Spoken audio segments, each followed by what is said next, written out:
सिद्धांतों की खोज करने की जरूरत। तो बिन सत्संग विवेक न हुई, वो भी राम की कृपा जब होती तब सत्संग मिलता।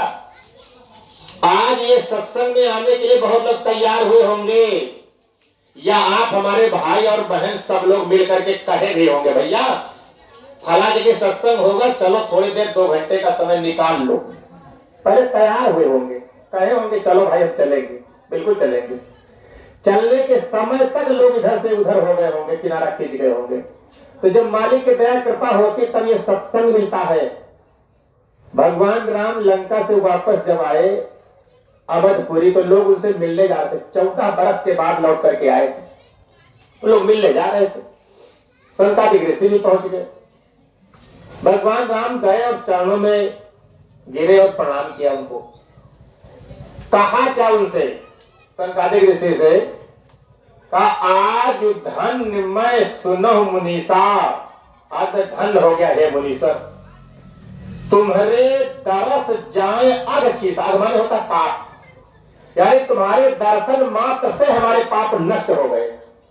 बताइए इतना बड़ा पावर संतों के पास होता है, मुनीश्वर के पास। जबकि ऋषि मुनि अलग होते हैं, संत एक अलग होते हैं, और सबसे बड़े संत होते हैं ऋषि मुनि ज्ञानी योगी योगेश्वर। सबकी पदवी एक अलग अलग होती है, सबका पावर अलग अलग होता है पद के अनुसार।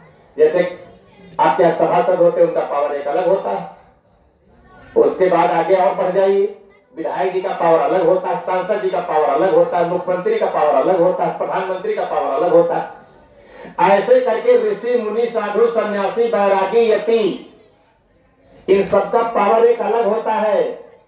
लेकिन मुनीश्वर उन्होंने कहा, आज धन मैं सुनो मुनीषा, और तुम्हारे दर्शन मात्र से हमारे सारे पाप नष्ट हो जाए। भगवान राम ने बात कहा। अरे भाई किसी की बात मत मानो, बाबा जी की बात मत मानो। राम की अगर पूजा करते हो तो राम की बात तो मानोगे, कि राम की बात नहीं मानोगे। भाई जो बाबा जी के करीब नहीं आए, बाबा जी के पास नहीं आए, हमारे गुरु महाराज के पास, तो उनकी बात नहीं मानो, कोई बात नहीं। लेकिन राम को तो सभी लोग मान रहे हो, हम लोग भी मानते हैं राम को, ऐसी बात नहीं कि राम को नहीं मानते। तो राम की बात मान लोगे तो आपका काम बन जाएगा। कर्ण की बात मान लोगे काम बन जाएगा। पहले जो भी महापुरुष आए अगर उनकी बात मान लोगे तो आपका काम बन जाएगा। किसी ने आपको रास्ता गलत नहीं बताया है, सबने अपनी बात बता दिया है।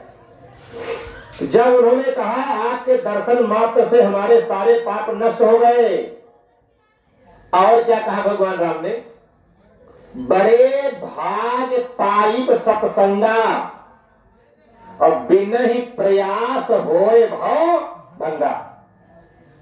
आज धन्य हो मुनीश्वर आए, हमारे सारे पाप नष्ट हो गए। आपका आज बड़े भाग से सत्संग मिलेगा, और जब सत्संग मिलेगा बिना ही प्रयास किए हुए आज हमारा भाव भंग हो जाएगा। भाव माने सुना तो आप लोगों ने सत्संग खूब ना। भाव माने होता है यही जन्म मरण, भाव माने होता है डरना।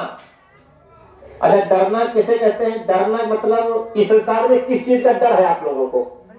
किस चीज का डर है? मौत से ना।